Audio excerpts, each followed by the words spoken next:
lelaki-lelaki yang gentle memang pantang lah benda ni. Oh, okey. Aku Aku boleh tangkap. Aku boleh tangkap. Benda ni pula memang zaman sekarang taklah uji kan. Benda ni semakin banyak Betul. So jadi macam tak best lah kan. Faham. Dan situasi tu pula, benda tu pula dia pernah nak try tu. Memang cakap ke dia. Ni kalau on dia.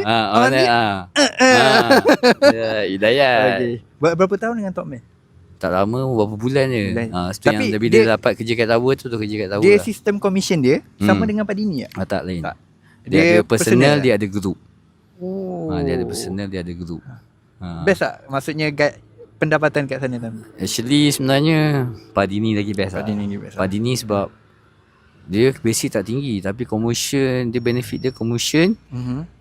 Commission tinggi. Lepas tu dia punya benefit OT dia cara kira basic campur dengan commission divide. Dulu baru dapat rate berapa. Kadang-kadang OT sampai 20 lebih sejam. 30. Pak Dini. So dekat sebab Pak Dini company lokal kan. Jadi macam dia lebih menjaga lah. Top Man ni international. Jadi dia still tinggi tapi kurang lah dibandingkan Pak Dini. Memang kurang lah.